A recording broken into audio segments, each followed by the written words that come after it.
Ce sommet, on imagine que ça va changer beaucoup de choses. Et pour que au moins nos sœurs, nous les jeunes qui n'avons pas de boulot, nous puissions trouver de boulot à faire. Et que le pays change.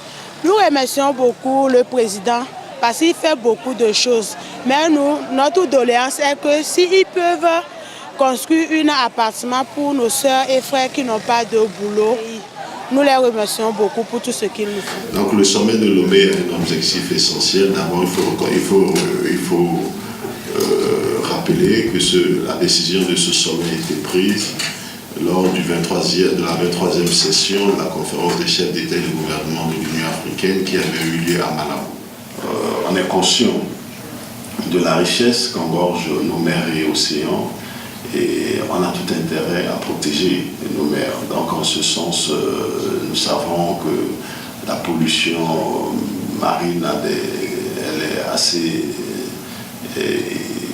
je dirais, un peu accentuée dans certains endroits. Tout dépend de quel endroit nous nous trouvons sur le continent. Bien qu'en parlant de sécurité maritime, d'insécurité maritime, les premières victimes sont les pêcheurs. Il y a quelques années, aller pêcher du poisson à Lomé, ce n'était pas difficile. Les pêcheurs ont toujours dit, dès qu'ils sortent à quelques mètres de la plage, je veux dire, ils ne vont pas loin avec les petites pirogues, immédiatement ils reviennent avec les poissons. Aujourd'hui, ce n'est plus le cas. Ils prennent le risque d'aller en haute mer. Mon établissement s'appelle Établissement Joli Poisson. Je vends au port de pêche. La difficulté est que les piroguiers, ils doivent avoir beaucoup d'argent pour grossir leurs pirogues, afin qu'ils aillent loin chercher les poissons. Si les pirogues ne sont pas en bonne forme et les machines aussi, ils n'arrivent pas à aller loin. Si certaines personnes là, ils aillent représenter des pêcheurs, mais ce ne sont pas des vrais pêcheurs. Ils devaient approcher des pêcheurs pour...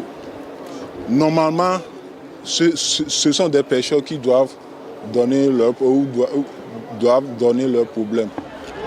Quand ils attrapent ces petits poissons, ils détruisent catégoriquement la pêche sur le littoral. C'est ça qui constitue le grand danger pour la pêche. Si on n'arrête pas cette forme de pêche, tout ce monde, dans 5 ans ou bien 10 ans, on n'aura plus de pêche sur le côte togolais. Micro le fait. Pas ça faux. Elle veut pas cesser. Il y a une mission dans ce boba, une mission fière. Et il y a mis la ciel homme. A de le homme bonne sous moi, ne m'y assez. Ne m'y a pas m'y gava. Nous proclamons le Togo. Ni le doyen, n'y a pas school dio d'ailleurs school. Ni mon papa gala après school ne des vieux.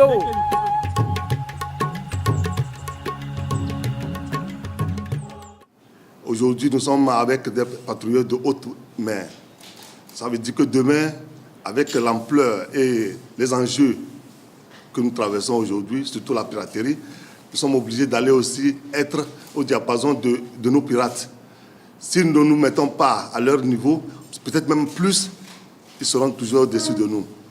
Donc actuellement, la marine togolaise, aujourd'hui, nous avons acquis 2 nouveaux patrouilleurs de haute mer.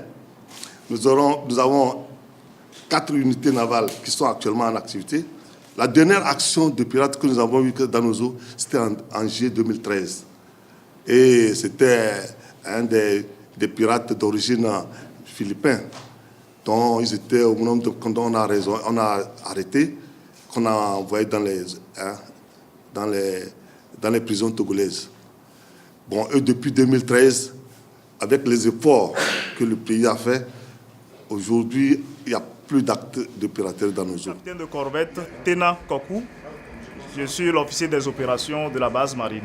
Tous navires qui s'approchent dans nos espaces maritimes sont interrogés à partir de ce centre. Ces navires sont dirigés vers un lieu de mouillage où ces navires sont surveillés. Et ceci nous permet de contrôler les activités. C'est à cause de la sécurité qu'ils sont là. Nous avons une moyenne de 100 bateaux actuellement en mer. Ils peuvent attendre ici pour rentrer à Lagos ou pour rentrer à Cotonou.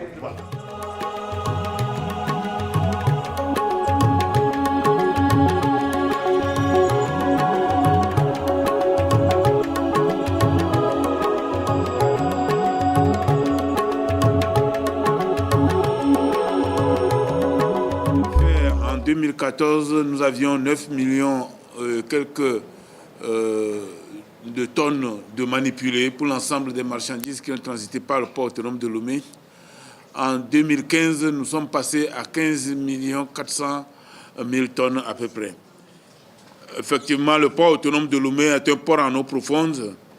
Mais comme je le disais à certains, si on a un port en eau profonde et qu'on n'a pas les équipements et les installations qui vont, en premier lieu, le président de la République, son Excellence Fort Sozinam Gnassingbé, a eu cette vision de permettre à des opérateurs économiques privés de procéder à la construction de ces installations. Le groupe Bolloré pour le troisième quai qui est à 1 à 2 postes à quai. C'est pour cela que je dis il ne faut pas seulement avoir un port en eau profonde, il faut aussi créer les conditions pour que ce port soit attrayant. Et c'est ce à quoi nous travaillons.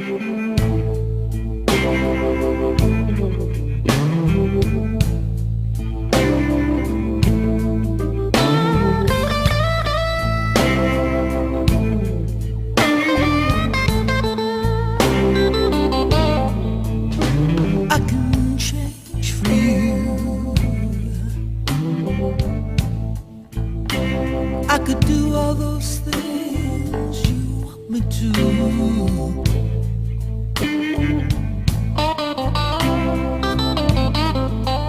I could change for you.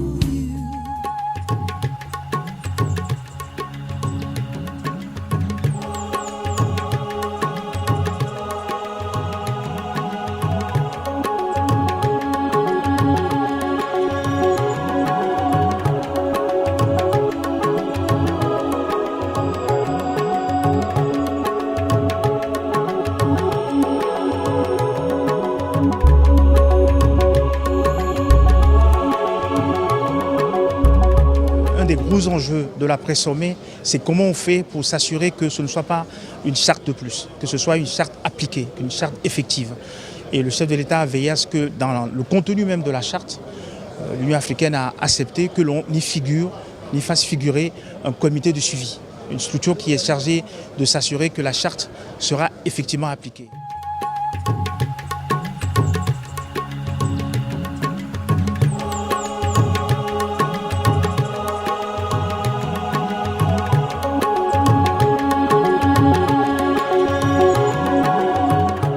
Est-ce qu'il y a eu un véritable accord aujourd'hui ou quoi? Ben oui, tout à fait. Il y a un accord puisque nous avons signé la charte pour la sécurité, la sûreté maritime et le développement de l'Afrique. Ça veut dire que c'est un pas déjà qui est franchi sur le caractère général de cette charte.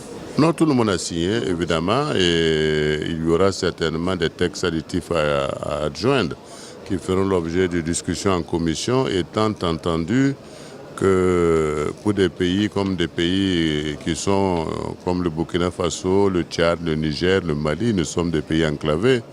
Donc forcément, toute cette charte qui a été conclue pour la lutte contre la piraterie, pour la lutte contre l'exploitation des richesses maritimes, etc., et contre la pollution également des mers et des océans.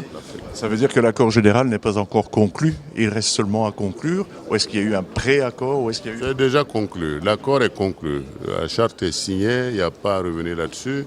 Je pense que maintenant il suffit simplement d'affiner les choses, mais sur le plan général, tout est OK, on est d'accord. Voilà.